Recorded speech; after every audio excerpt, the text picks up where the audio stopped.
Hello everybody and welcome back to the JRPG Report. This is episode 216 and my name is Dalton Suter. And you know what, man?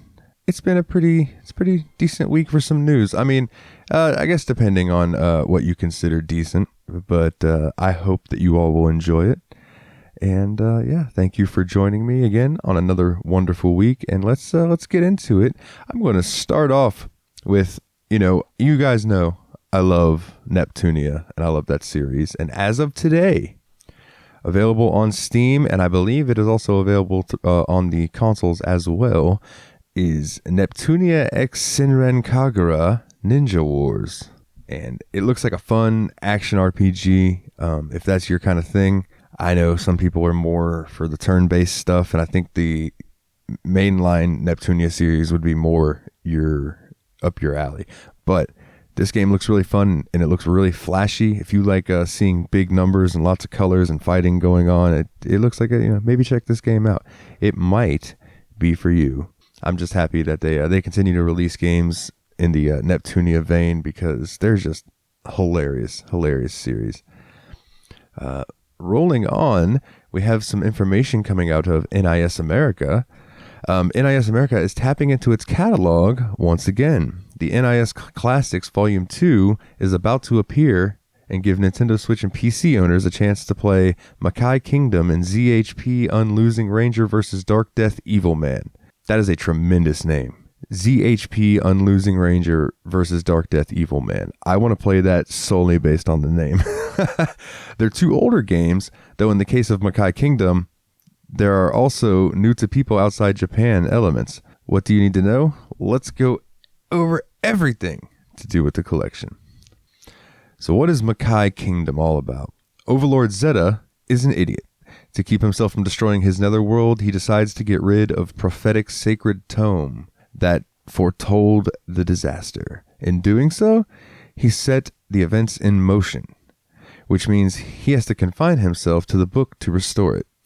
Zeta goes off on a quest to restore his netherworld and himself, and in doing so, basically does a lot of growing up.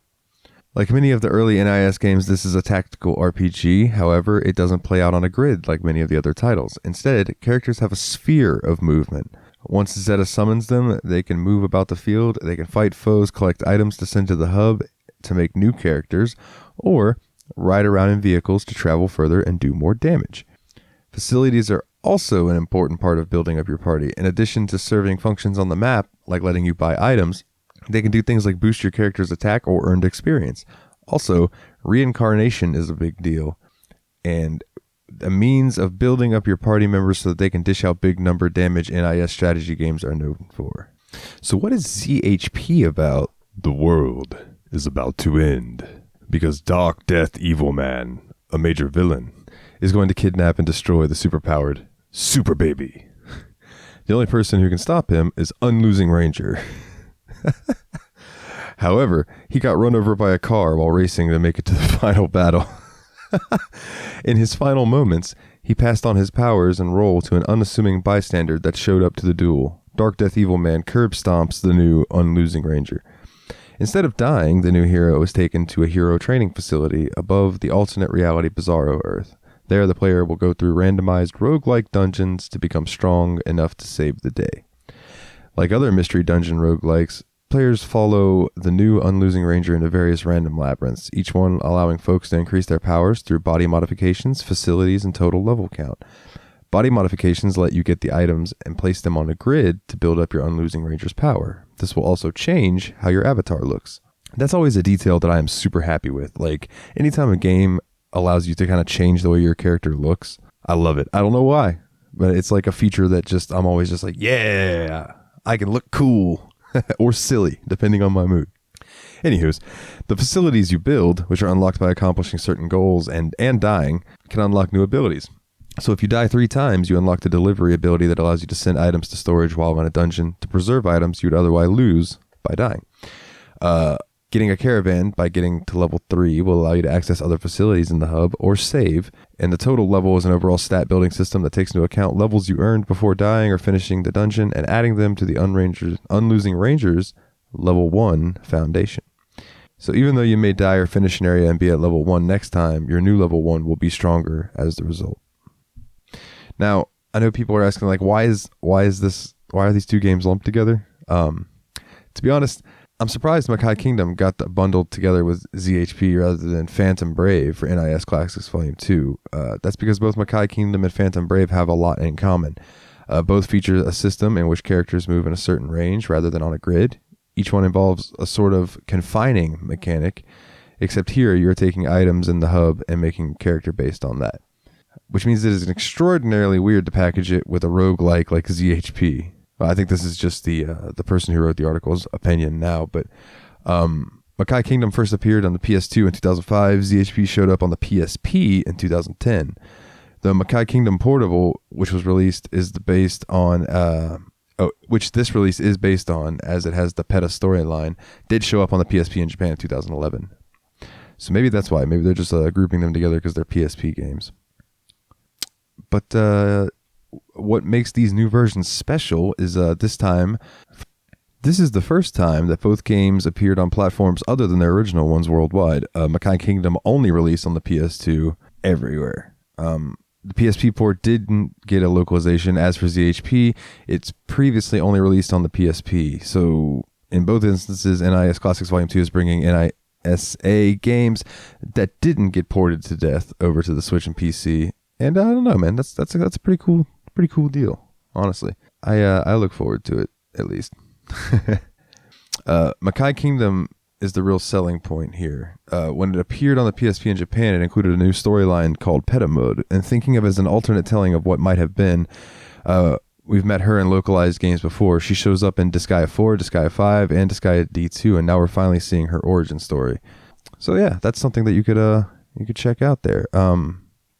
And then, speaking of the NIS Classics, they also announced the NIS Classics Volume 3, La Pucella, or La Pucelle, I don't really know how to say that, and a Rhapsody, a musical adventure, which I have heard so much good about. NIS America announced a release date for NIS Classics Volume 3, the latest volume of games that includes La Pucella, Ragnarok, and Rhapsody, a musical adventure. People will be able to get it in North America first on August 30th, 2022, and a few days later, it will appear in Europe on September 2nd, 2022. Finally, on September 9th, 2022, people in Australia and New Zealand will be able to pick it up. As a reminder, both these titles are strategy games. In the case of La Pucella, it is the PSP version with extra content that never appeared outside of Japan. In addition to the main game, people are able to recruit crossover characters like Disgaea's Lahar, Fulon, Etna, and Aprini, or Disgaea 2 and Rhapsody characters like Cornet and Rosalind. It also added a new Overlord prior story. As for Rhapsody, a musical adventure, this is the PS1 version of the game. As a reminder, the DS port features a turn-based battle system instead of one with strategic elements. This one will have optional CRT filters. Yeah, so that'll be super cool, man. There also will be a Switch physical limited edition. So if that's your thing, check that out. Up next, there is a new trailer released for Soul Hackers 2 showing off the new character Saizo and some gameplay. Atlas has released a new Soul Hackers 2 trailer, which takes a look at several new characters and gameplay. The trailer itself focuses on Saizo, an entirely new character in Soul Hackers 2, and his involvement in the narrative. Since Saizo takes center stage, the gameplay is shown, and the trailer features how some of his skills will work, and it also provides a look and general feel. Atlas has also updated the official Soul Hackers 2 website to include information about Saizo. Saizo is a freelance devil summoner and is described as being something of a romantic. He is the type of person that is able to read the room and often steps in whenever Ringo and Milady end up butting heads. Saizo uses a Tommy gun as his weapon and is extremely dexterous. His primary focus in combat is the use of support and recovery skills. And I retweeted this, so if you'd like to check out this trailer for yourself, it is on our Twitter page. And I'm sure it is also on Atlas's Twitter page. Just an update with the Summer Games Fest is going to be held this year in June. It looks like it's going to be kicking off on June 9th. And I am just hoping that we get some good releases out of this. I know that there is some speculation on when like Final Fantasy 16 is going to come out or when we're going to get the next trailer for it. And I think that might be a really good time is the Summer Games Fest. And maybe even some more information on some of these other games that might be lurking in the shadows, Dragon Quest 12. I don't know. I hope that something good can maybe come out of the Summer Games Fest. So we'll keep an ear out for that. And let's see. Oh, if you're a fan of the Dusk Diver series, and you don't play on PC, Dusk Diver 2 is now available for wishlist on the PlayStation Store. I believe that PlayStation has just implemented like a new wishlist system, kind of like Steam has, and Dusk Diver 2 is up there, so that will be coming to PlayStation soon. I've heard people basically call Dusk Diver a Warriors game, like a Dynasty Warriors game meets Persona. And that sounds pretty cool to me. I'm just saying. I own the first Dusk Diver. I have not gotten around to it though, because backlogs and such. But it looks aesthetically really, really cool. And if that's your thing, I recommend you check it out. To keep things rolling here, we have some new Xenoblade Chronicles 3 info with the teaser that features Ethel. The newest trailer for Xenoblade Chronicles 3 shows a cutscene of Ethel. Nintendo of America shared the short clip through its Twitter account. As it's only 30 seconds long, it's a little difficult to grasp the full context, but it seems that Ethel will appear as an opponent in the game. Ethel will debut in Xenoblade Chronicles 3, and according to the tweet from Nintendo, Noah's team respected Ethel after Ethel saved them. However, it seems that now she views them as enemies. Indeed, though she does seem to rescue them in this clip, she does not seem to be a friendly. In the trailer, Ethel's eyes are both the same color, though when Nintendo first teased Ethel in late April 2022, screenshots showed her with one red eye. Her hair is also shorter than the character art, and she is not wearing her usual outfit. And you can check out the trailer for this if you're interested in the Xenoblade Chronicles 3, which I'm sure most of you are, on the Nintendo America official Twitter. Up next, just an impressive number that I saw here. Pokemon Legends Arceus reaches 12.64 million units worldwide sold. That is a lot. That is a lot. Sales for Pokemon Legend Arceus have reached 12.64 million units worldwide, and this includes digital and physical sales of the title. This information comes from a Nintendo financial report, which details the sale history of the title, and it goes to mention that Pokemon Legends Arceus sold over 11.4 million copies worldwide within a 10-week period. Wow. In February 2021, Nintendo also shared the sales for the game within its first week had it sitting at 6.5 million units sold. Phew! Wow. Yeah, people really love some Pokemon, man. Me included. Pokemon Legends Arceus is a new take on the traditional Pokemon formula. Players explore zones and can capture Pokemon directly by throwing Pokeballs at them. Battles still exist in a similar capacity, but players are also tasked with avoiding the dangerous attacks when approaching wild Pokemon. In addition, it features crafting mechanics that allows players to create and use any resource, including Pokeballs and other consumables. Yeah, and obviously Pokemon Legends Arceus is available worldwide on the Nintendo Switch. And if you've kind of gotten tired of the same old with the Pokemon games, I really recommend you check this one out. It's a lot different. There's a lot more to it, and it's a breath of fresh air into a series that hasn't really changed its gameplay style in a long time. In some slightly upsetting news, although this is obviously inevitable, for PS3 and Vita owners, PS3 and Vita new updates disable PSN account management. The PlayStation 3 and PlayStation Vita received a new system software update that further reduced online account features. The updates brought the PS3 and Vita versions up to 4.89 and 3.74 respectively. However, these new versions lack several features related to the PSN account management. The new system updates removed the ability to create and manage PlayStation Network accounts from your PS3 and Vita. And the updates also added a compulsory device password input for users to sign into the PlayStation Network. In the patch, Sony recommends that the legacy console users use a PC or mobile device to manage their accounts. Its newer consoles, the PlayStation 4 and PlayStation 5, will also obviously still retain their account management features. When Sony had originally planned to completely shut down the PS3 and Vita's digital storefronts in 2021. However, it reversed the decision after receiving user feedback, and the PS3 and Vita stores are still available as of this recording. Regardless of the above, the company is still gradually reducing features on the legacy consoles. It has removed PayPal and credit card payment methods, and I know that there was also like the PlayStation Network bug that caused game licenses to expire. Because it's like it just reverts the thing to 1970 or something like that. I hope that they've sorted that out at least. I mean, personally, my PS3, I put custom firmware on it, so I never had to worry about this type of stuff, and I backed all my games up. So really, I have no issue. But I do feel for the people who haven't done that, and it kind of sucks because I always wanted a Vita, but maybe I'll get one. And I'll just turn it into like a handheld emulation station or something. I don't know. One day.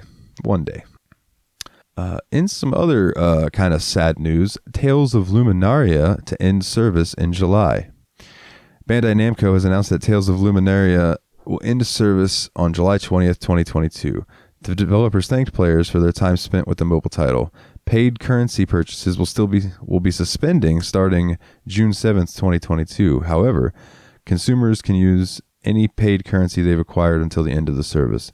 Additionally, the developers are considering creating a quote-unquote digital archive of sorts where player can look at costumes, illustrations, and designs. More information about this will appear sometime in the future. The developer also released a statement concerning the continuation of the story. While the main story will not see a conclusion and some characters will not be receiving a second episode, the developers will release a special episode instead. Episode Final is a story that will take place before the events that occurred in the Tales of Luminaria anime, Tales of Luminaria Fateful Crossroad. The title was released for mobile devices on November 4th, 2021. It featured a story centering on 21 different characters detailing the path of their lives and how they would eventually intersect. Subsequent updates added quality of life features to the game, such as waste equipment slots, for attachments and the Japanese and English dual audio options. Now, that's kind of surprising to me. This game came out November 2021 and it's ending July 2022. That seems very strange to me. Maybe the game wasn't doing well, but I from everything I've read about this game, it was fun. Maybe I'm wrong. Let's see. Up next, we got some Monster Hunter Rise news, as we seem to be getting a lot of Monster Hunter Rise news lately. If you guys are getting tired of it, please, by all means, let me know. Monster Hunter Rise Sunbreak follower quests let you hunt with NPCs. Capcom shared more info about Monster Hunter Rise Sunbreak during a Monster Hunter Digital event. This included the reveal of 2 new subspecies of monsters and the return of the Ceragos. However, one of the more notable additions in Monster Hunter Rise Sunbreak is the ability to take NPCs on single-player hunts known as follower quests. The developers revealed that taking on single-player with NPCs will also yield unique rewards. Additionally, certain Monster Hunter Rise Sunbreak NPCs will be available depending on the region you are hunting in for the follower quest. For example, Hinoa and Minoto will be able to accompany hunters while they are pursuing monsters in the Kamura region for theirs. NPCs that will accompany the players on them in the Elgato, the new region in the Monster Hunter Rise Sunbreak, will include Fiorane, Luchiga J, Admiral Gallius, and Master Arlo. More characters will become available to select as you progress through the game, and each of these NPCs will have specific behaviors and unique abilities. One of these abilities were shown during the Monster Hunter Digital event, which included a character laying a trap. Also, every character will have their own weapon specialty. An archived version of the broadcast is immediately available to watch, and the follow request segments begin at about 37 minutes.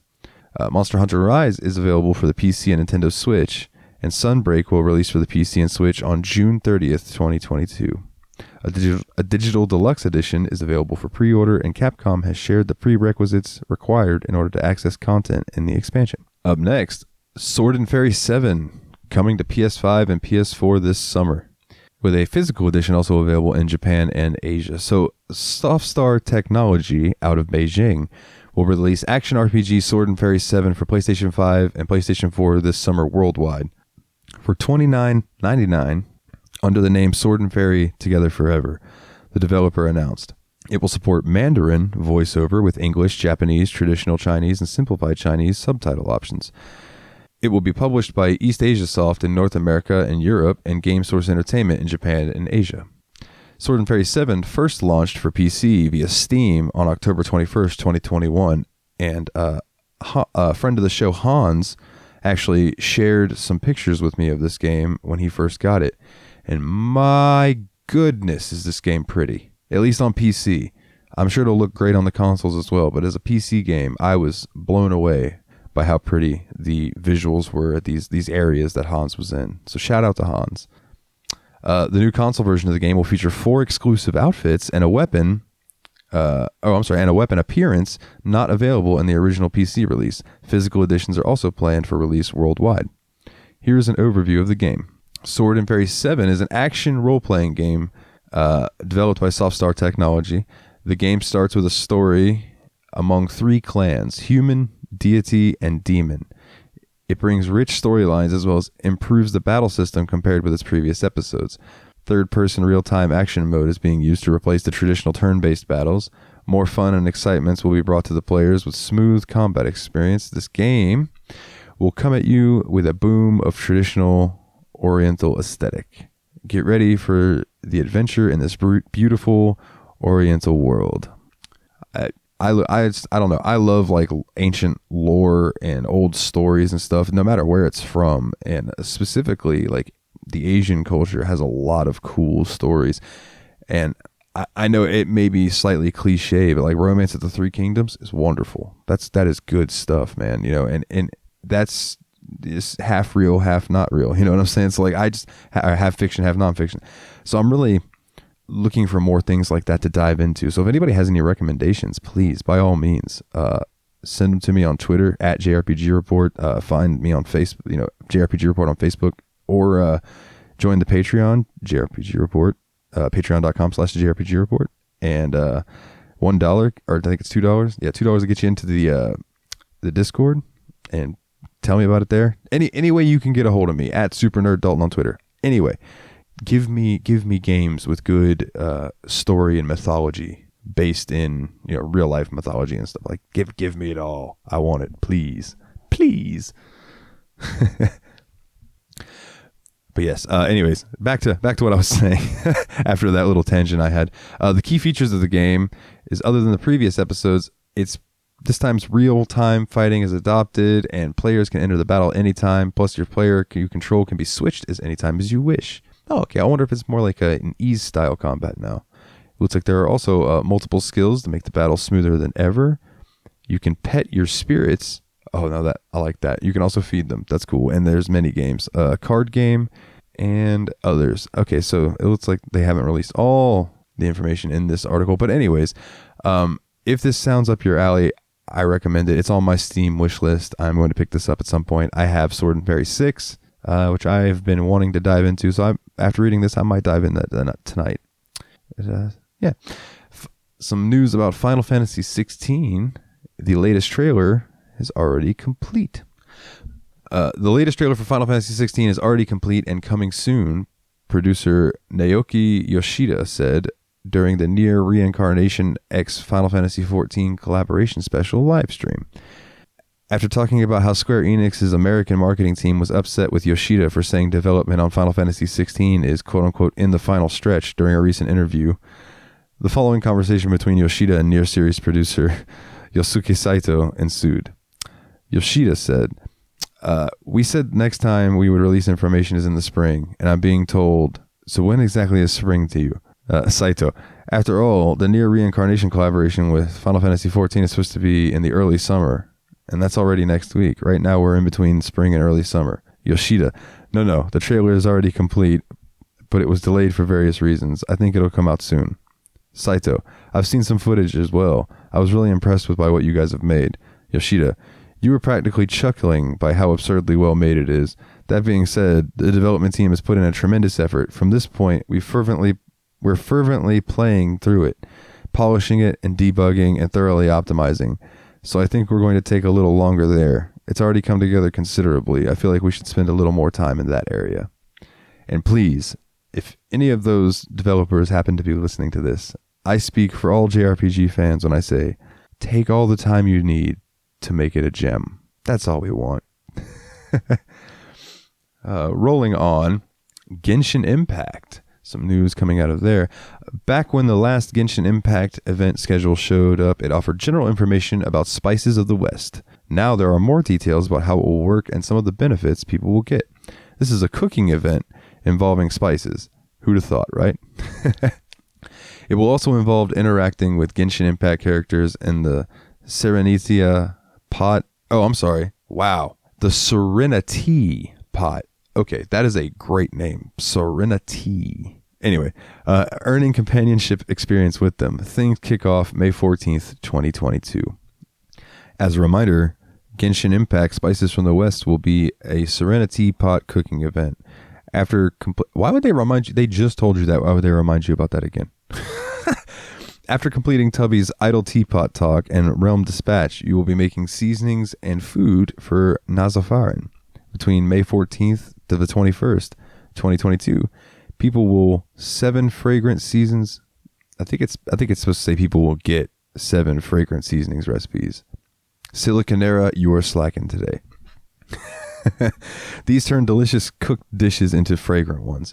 By cooking them, you'll get a free Hero's Wits, Mora Prima Gems, and Weapon Ascension materials. You'll also be able to earn a limited amount of companionship experience for Genshin Impact players. There are 2 sorts of limits on companionship experience for this Genshin Impact event. Due to extended Serenity pot maintenance, people can't place or remove characters and items at the moment. If it ends during the event, people can place them there and feed them. However, based on the wording, it sounds like only people who are present in your realm will be able to sample and react to food and then get companionship experience. As a reminder, companionship increases characters' friendship levels. When the level goes up, it unlocks a new photo mode expression, stories, voice lines in their profiles, and such. If you max it out, you earn a name card. In addition to placing someone in the Serenity pot, the level can be increased by adventuring with characters in your party.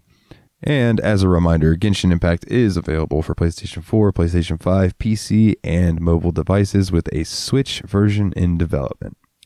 And that will run again through May 14th through June 7th. In other MMO news, we kind of have an MMO block here at the end. New Final Fantasy XIV emote will have players drinking tea. Square Enix has released a new Final Fantasy XIV emote through the Final Fantasy XIV online store. Players can now drink tea with the use of this new Final Fantasy XIV emote. It is available to purchase for $7. $7? Square Enix. Come on. $7 for an emote. Wow. Purchasing the emote will grant the player the ballroom etiquette, the tea item, which they can redeem on a single character. If a player wishes to have this emote on more than one character, they will need to purchase it again. In addition, Square Enix has released a short demonstration video which shows how the emote looks, and it's a cute emote. I would use it if it was $3. You know what I mean? Like, I just don't know. $7 for an emote? I've paid $7 for full-length video games before. I don't know. I love Final Fantasy XIV, but their in-game shop stuff is really expensive. But yeah, that's available now. If that is your thing, then by all means, go get it. You do you, boo-boo. You do you, boo-boo. War of the Visions Final Fantasy XIII crossover adds lightning, hope, and snow. Square Enix announced that Final Fantasy XIII characters will appear in War of the Visions Final Fantasy Brave Exvius in Japan from May 14th, 2022 to June 30th, 2022. The game's 2.5-year anniversary presentation revealed the War of the Visions Final Fantasy XIII news. Lightning, Hope, and Snow will join the game as ultra-rare characters on commemorative banners. Lightning and Hope will appear on May 14th, and Snow will be getting his own separate banner on May 23rd. Additionally, Fang will also make a guest appearance in the Final Fantasy XIII event's quest. A one-time 10-roll banner will let players obtain one guaranteed copy of Hope. 3 new vision cards are also being added. They all depict Lightning, Hope, and Snow alongside chosen Eidolons Odin, Alexander, and Shiva. Square Enix also are giving players a free 10-roll summon daily for 15 days to celebrate the half anniversary. War of the Visions is also rerunning its Final Fantasy Tactics crossover from May 23rd to June 22nd. This time, it unlocks EX jobs for all 6 of the Final Fantasy Tactics characters, including Ramza, Agrius, Gafgarian, Mostadio, Orlando, and Delita. EX jobs in the War of the Visions further increase the level caps of the characters once they have reached level 99 and maxed out all of their jobs. They also unlock new skill boards to further enhance old skills alongside learning entirely new abilities. And War of the Visions Final Fantasy Brave Exvius is available on mobile devices. And though the 13 event is Japan only for now, it is expected to hit the global version in the coming months like previous crossovers. And speaking of crossovers, here's one that we briefly mentioned earlier. The Final Fantasy XIV crossover begins in Near Reincarnation global version. People outside Japan won't have to wait long for the Final Fantasy XIV event in Near Reincarnation. It's actually live in the game immediately. This means Dark Knight, 063Y, Dragoon Noel, and White Mage Rion are all available, and so is the event story. We first learned the Final Fantasy XIV wouldn't be able... Oh, wow. This is another one that's like written not great. Sorry, let me try that again. We first learned that the Final Fantasy XIV crossover wouldn't be exclusive to Japan back in February 2022. At the time, it fell in the after May 2022 Near Reincarnation roadmap. When May 2022 began, it was confirmed that it would show up in the Japanese version on the 10th of May, and now it turns out it's available worldwide. So if that is your thing for that game, Near Reincarnation is available on Android and Apple iOS devices. And yeah, so if you're a big Final Fantasy XIV fan and you want to see some of those characters in Near Reincarnation, now is your chance to go snag them. Go get that awesome looking Dark Knight. The Final Fantasy XI just celebrated its 20th anniversary. That is wild to me. I started playing that game back on PS2, and it's been 20 years since it came out, and I am starting to feel old. I just hit level 99. Actually, I just hit max level last night in that game. So, yay! But yeah, so we have some news from them. Final Fantasy XI Mandragora Mania Madness offers a Moogle shirt.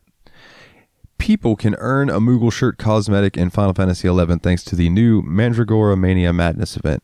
The new event is part of Square Enix's 20th anniversary celebrations for the MMO, and this shirt can be earned for free. Meanwhile, playing the new minigame will offer new rewards. Square Enix started by showing off the new Moogle shirt Final Fantasy XI players can equip. It's orange with black accents, and a Moogle head silhouette appears on the upper left, on the front, and on the back there is design covering the rear showing a full Moogle. To get it, people will need to go to Bastock Markets, Southern Sandoria, or Windurst Waters, and all you need to do is talk to the Moogle standing there. No other requirements needed to be fulfilled to get the shirt. As for the minigame, Chacharoon is running the other part of the Mandragora Mania Madness in Final Fantasy XI. The Keycurn will be at Bastock Markets, Southern Sandoria, and Windurst Waters, and if you go there, you can earn Mandy and trade them for stuff. I'm curious what all that is. I will check that out and report back. This isn't the only time the Mandragoras have been found in Final Fantasy XI events. They are also selling a plush toy, which leads me to Final Fantasy XI Mandragora mug and plush merchandise on the way. The latest round of Final Fantasy XI merchandise in Japan honors the Mandragora. The enemy appears in multiple Final Fantasy games, like Final Fantasy XIV, and tends to look about the same each time. The latest items are a mug and a plush toy. The mug will first appear on October 8th, 2022, and the plush will follow on November 27th, 2022. The Final Fantasy XI Mandragora mug will cost about $25, and each one has the character's face on the front. Inside are the two leaves that appear on the top of the head. This means that if the cup is positioned just right, you would see it as it appears in-game. The back of the mug has the Vanadale logo with a Mandragora in the middle. As for the plush, it's about 240 millimeters tall, and it'll run you about $34. It is adorable. When it comes to merchandise, the Mandragora will be joined by some other familiar faces from Final Fantasy XI. There will also be a plush goblin, which, oh my goodness, looks adorable. I want the goblin. And Shantoto toys. And Shantoto looks adorable as well. She's a little Tarotaro, little mini person.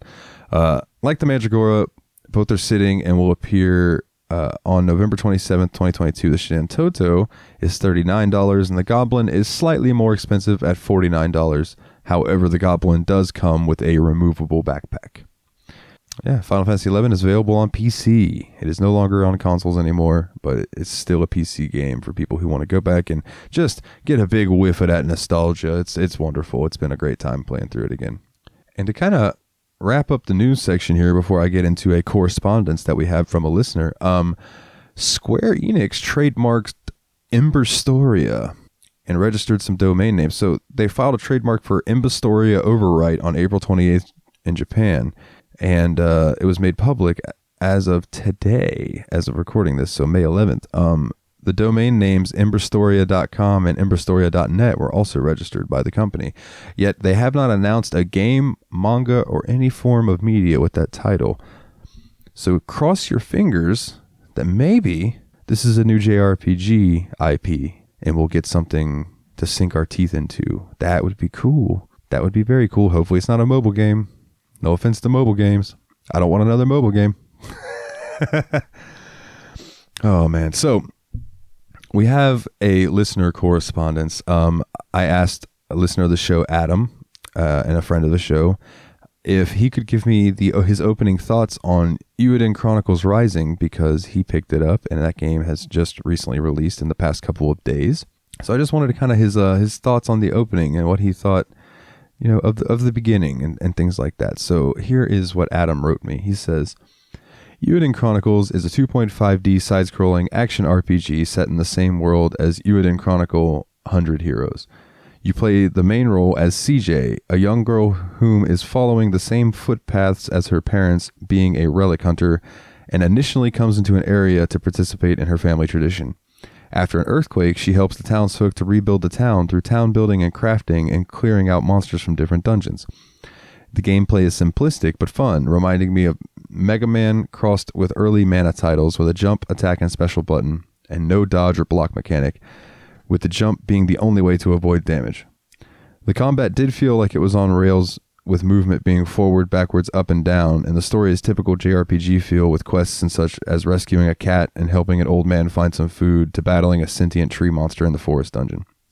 The graphics were quite charming and engaging, and the frame rate, combat, and cutscenes remained constant and fluid throughout the 2 hours I've spent with the game, with item collection being as simple as running over it, and an automatic stat upgrade system with leveling up. Save points and dungeons were generous to those who can only play the game in bursts, and this was an experience that I definitely plan to continue in the near future, and provides me with hope for 100 Heroes being released in 2023. I appreciate you writing that in, Adam. And that, man, so I'm going to have to check this game out. It's on my wish list. I was going to wait for a sale, but I don't know. It sounds pretty cool. I might have to check that out. And if listeners, please, if you have tried out Eiyuden Chronicles Rising and you have thoughts or differing thoughts, please, send them in and let me know. I would love to hear from you guys. And speaking of, let's go ahead and that's about all that we've got this week. So let's go ahead and get into the plugs, shall we? If you would like to send us anything and chat with us, you can head to facebook.com/the JRPG Report. And I'm always over there checking. I try to post over there. I'm more active posting on Twitter, but I do try to post over there on Facebook, and I do respond to people when they message me or comment on things. I always try to be very responsive to listeners.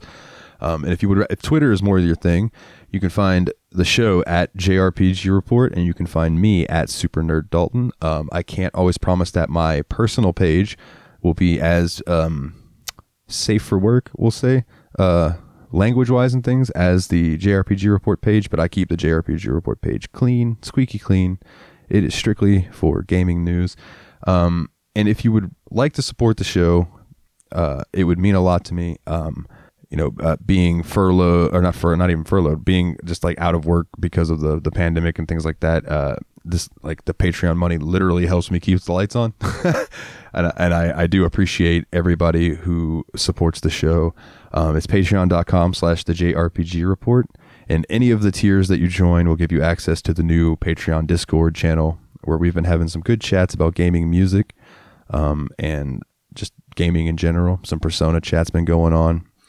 And I've been convinced to dive into Trails in the Sky SC and not wait to do it on the Steam machine. So that's been fun playing around on that. But yeah, come join the Patreon. It would mean, like I said, it would mean a lot. The support, I really do appreciate it. And I would like to give a shout out to our Patreons here at the end, with Kim C, Jake W, Jordan K, Tara, Kularian, and Taylor F. You guys are awesome, and I appreciate each and every one of you. I appreciate all of you listeners. Don't get me wrong, but the extra support really goes a long way, and it does mean a lot. And if you'd like to hear me talking about other types of stuff other than JRPG report type things, you can find me at the Steam Machine podcast. That's a PC gaming podcast that I do with two buddies of mine, trying to play through my massive PC gaming backlog. We're going to be playing a Half-Life soon, but that's not JRPG related, so I won't get into that. But if you would like to hear more of my voice, if for some reason that tickles your fancy, you can check me out on the Steam Machine podcast. And I do believe that about does it for this episode of the JRPG Report. I appreciate each and every one of you for joining me for another week and sticking with me through this transition of hosts and everything. You all rock, and I can't think of a better way to end this than saying, why don't you all, get out there and level up.